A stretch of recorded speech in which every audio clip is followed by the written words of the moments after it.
Yes guys, how's it going? Welcome back to a new video. What a whirlwind it has been for Newcastle United over the last 48 hours. Loads to talk about in this video. Carabao Cup draw that got botched, an error. Eddie Howe has spoken on that. We have the Champions League draw, which is just insane. The group of death, but I think will be some fantastic games at St James's Park. Some fantastic away days. Also, it's deadline day, as if there wasn't enough going on. It's deadline day and Newcastle look like we could well have a final few transfers before the end of the window. Players going out. Yeah, not players coming in, unfortunately. Although, who knows? Maybe there'll be a late twist in the tail, although it doesn't look likely. Adidas has taken over the city and we've got Brighton tomorrow. This is the Brighton preview. We will talk about lineups and predictions at the end of this video, so be sure to get your predictions down below as Newcastle try to get back on track with a win down on the south coast. A long way to go and a tough game.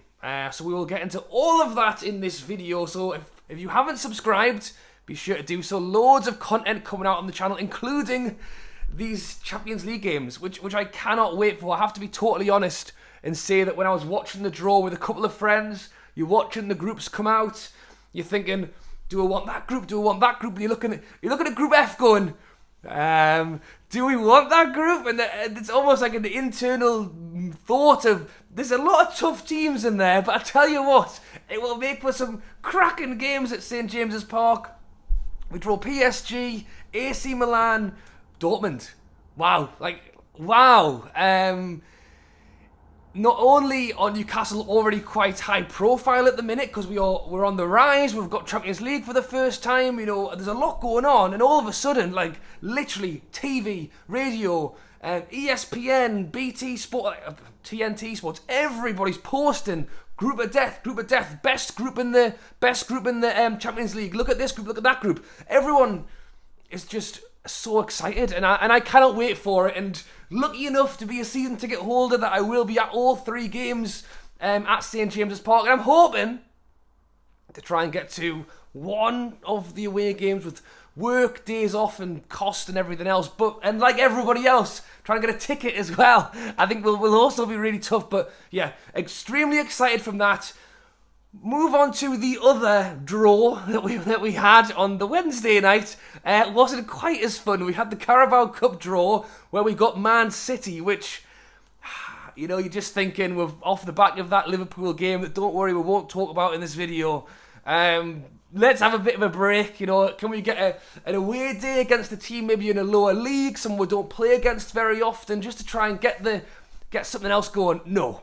We get Man City, and it's at home. And look, if we can beat Man City at home, we're probably already halfway to favourites in the tournament, to be honest, because although that was the one cup they didn't win last year, I've no doubt they'll be one of the highly ranked teams in it. And just to rub it in the wounds a little bit more, somebody at the Carabao or Football League can't spell, it seems, because they'd actually ordered it, but with us and Norwich in the wrong order.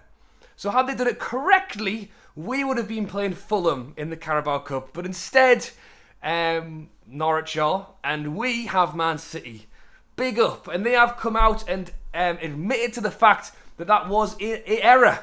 Eddie Howe was asked about it in his press conference this morning. He basically said, what do you say to that? He said he almost laughed a little bit internally, because what can you do? It's and I have heard some people say that it should be a redraw. I've heard people say that Newcastle should be compensated for it. I've seen a whole host of things.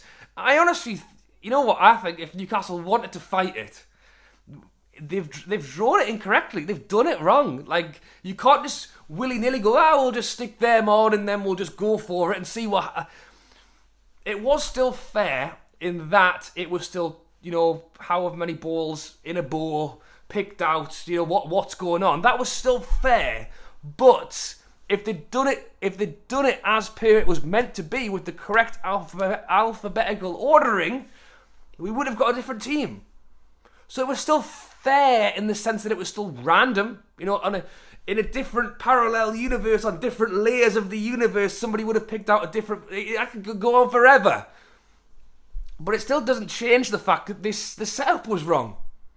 You know, they do a practice Champions League. Like, strangely enough, our actual Champions League draw was a tougher group than the practice one they did when everyone was saying, oh God, Newcastle have got, like, it was Madrid and a few others. This one was even tougher, but that's why they do the practice, so they don't get it wrong.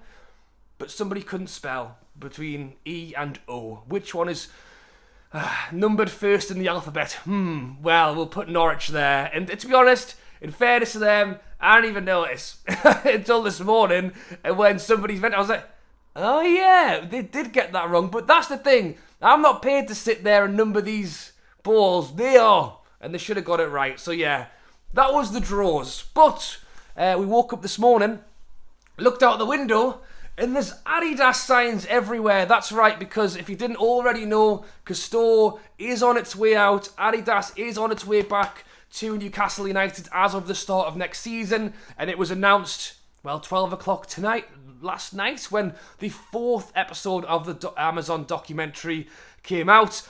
I was one of the lucky few who saw it 3 weeks ago when they accidentally leaked it, so I haven't actually put it on today. I've just got back from work, so I wouldn't have had a chance anyway, but I probably will maybe watch it again over the weekend. But the important thing to come out of it is that Adidas has been announced. Newcastle have pretty much announced it on Twitter. Adidas themselves are absolutely buzzing.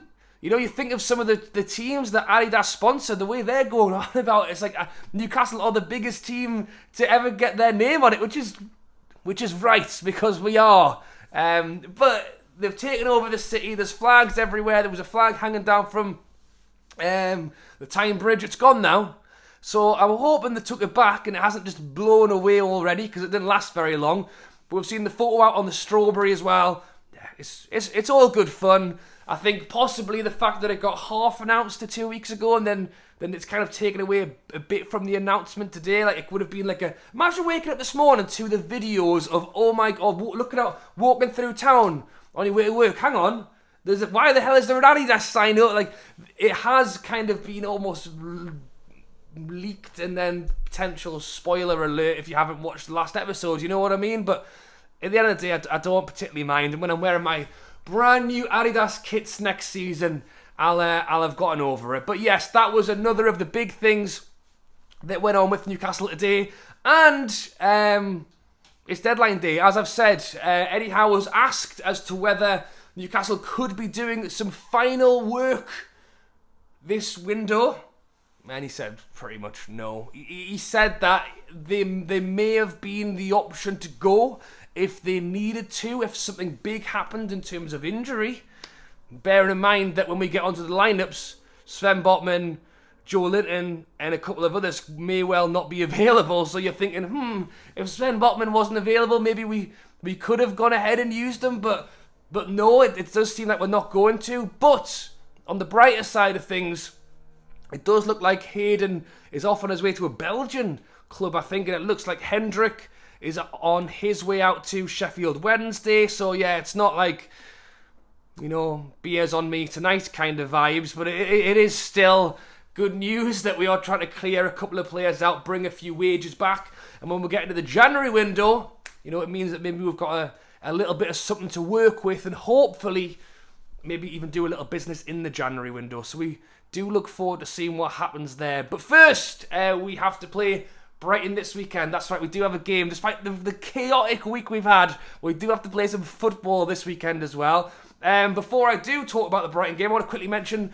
the fact that I have a few new patrons over there at the moment, which is totally fantastic. Thank you to everyone who is supporting over on Patreon. I did a little video this morning talking about the cup draw. I'm going to do another video later on. I'm actually going down to St James's Park this evening to do a podcast down there. It's good. I think what the plan is, we're going to do it on the Rosie's Terrace, and I think possibly have a little wander around St James's Park. So if you haven't quite had your Newcastle fix from this video, I'd like to see a little bit more of Rubenstein later on this evening with a beer and just talking about deadline day and a few other things, go and check out Patreon. It's good fun. We're building a great little community over there, so be sure to go and check it out. And then waking up tomorrow, it will be Brighton, as I say, Brighton, who are a very good side. They actually just went and lost against West Ham at the weekend, which I think was a little bit of a surprise, actually, because West Ham obviously didn't have the greatest finish to last season, and they don't think they have the strongest window either, but suddenly, players like James Ward-Prowse are coming in and playing really, really well. Suddenly people are starting to pay a little bit of attention, and considering Brighton were so good last season, I think I had them down to win that one. Not in my killer with my mates at the weekend. I actually had Brentford and got knocked out, so that was me at a loss. But anyway, Brighton are definitely going to be a tough game for us. One positive for us in Brighton is they can't play their new player. Ansu Fati has signed for Brighton. Wow. If he can stay fit and show the quality that I think people that we know he has deep down, he could be sensational for Brighton this season. But that's just the question, is it? Can he keep his fitness and can he get accustomed to the Premier League? Anyway, he won't be available, as said by the Brighton manager in his press conference today, will not be playing. But it's not to say they haven't got some very good players. Mitoma is certainly one to look out for. I think everybody in their dogs got him in their fantasy team. I'll have to take him out this weekend because he won't be scoring against us. But Eddie Howe will definitely have to give it some good thought going into this one. Not to talk about the Liverpool game, but in terms of players who started the game, substitutions, I really hope it's given us a bit of a kick up the backside and we're like, right, let's go down there. We're not going to take our foot off the gas this time. We're not going to kind of change players for the sake of changing players. Let's give it a go. Let's give it a reason. And let's do it properly, as I really hope. It's 5:30 kick-off. It's on Sky Sports. There'll be a lot of people watching. And we need to just get that bounce back. I'm hoping that the likes of the Champions League draw on Thursday will give the players that bounce to like, right, let's go, let's get into it, let's really make it count. I think the way we kind of fell off in the last game was something that we haven't really seen all that much, and I think that was possibly why I felt so deflated coming out of that Liverpool. I was like, what have I just watched? What was that team? That isn't the team that I've grown to recognise. And I know I still do my Newcastle bit where I say, oh, don't count your chickens before the hatch, still hesitating on the side of caution with a lot of stuff regarding Newcastle. But not that, though. Not that we will always fight till the end. Not that we will always bully our way through games. I felt like we almost were like, all right, it's 1-0 now. Let's just sit and yes, Liverpool did a lot of good things. They made a lot of good changes. I think they packed the midfield. Núñez scoring, with fantastic goals. But still, we kind of sat and went, what do we do now?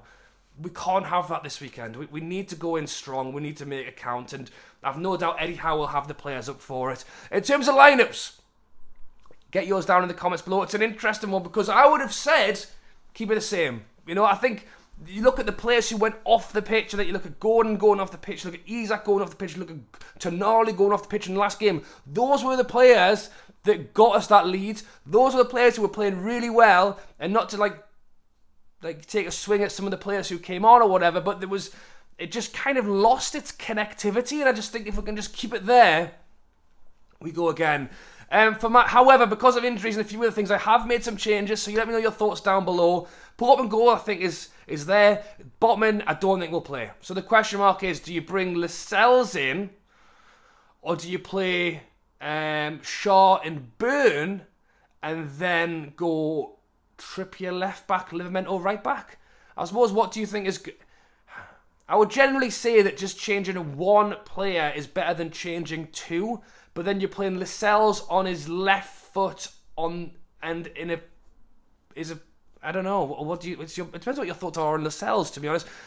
Is he the player you would rather have there, or would it be Burn? Is Livramento ready? Can Livramento play? I have kind of pushed the boundary a little bit, and then you're playing Trippier out of position on the left as well. So I don't know. I'm already questioning what the hell I've done there. But I just felt like this is possibly something we will have to look at this season as well, though, because we haven't brought in a centre-back to strengthen. Eddie Howe believes we have enough in there. Is that because he believes that Jamal Lascelles is enough, or does he believe that Livramento left-back and Burn in the middle, or is it Target left-back and Burn in the middle? There's quite a lot of options, to be fair. I suppose it's the one that you think is the best. and Eddie Howe will certainly let us know what he thinks is at the game. I have left Joe Linton out. Whether he's available or not, I think I would play him. I think Tonali has to start. I think Tonali's been extremely good, and I think Bruno finds his place as well. If Joe Linton isn't fit, as you can see, I would go Anderson. You know, I think the obvious choice would be Sean Longstaff, because Sean Longstaff is probably the more experienced, probably the more holding away from home against a good Brighton side. I think we'll probably do more defensive work, probably do more running. But I just think Longstaff hasn't started the season great. And I often think you should back players on how they are performing. Like, back the confidence, back the work rate. And I think Anderson deserves it. And then I would also, you know, here's me saying, let's go with the same. I've changed everything. I've changed it all. But I suppose that's the competition. If people don't play well, they should be having someone up the backside going, well, hang on, it's my turn to go. I have gone with Isak down the middle. I think, you know, Wilson's is a good a shout, but I think Isak is just quality. I think Gordon has to start. I think he was the first name on the sheet for me, to be honest. And then over on the right-hand side, I didn't think Miggy had the greatest game. I think there was certain players who didn't, and I don't think there's anything wrong with rotating and going, right, let somebody else's go now. Could you possibly go Gordon right, Barnes left? Could you go Gordon left, Murphy right? I've backed the Murphy shout, actually, although Barnes, I can see it for him as well. Again, away from home, down south, I think Murphy is a player who knows the system well, knows what he's doing, and will cross it in with his right foot as well. Which we didn't, we had a lot of turning around and going backwards on a lot of stuff. Get the ball down that way and cross it into Isak. That's what I want to see at Brighton this weekend. Let me know your thoughts on my lineup down below. Predictions for the game in the comments. I'm going to go... Oh, God. 1-0 Newcastle. 1-0. Tough game, but we'll take the win. We'll bring it home. Another Diarmi goal that hits off Murphy's backside and goes in the top corner would be just fine for me. Alright guys, thanks for watching as always. Drop a like if you have enjoyed this video. Very long, with 17-18 minutes now, so it's been a long video. So if you're still watching, subscribe, check out Patreon, loads to come on there as well. Support the channel, enjoy your weekends, and I'll catch you later.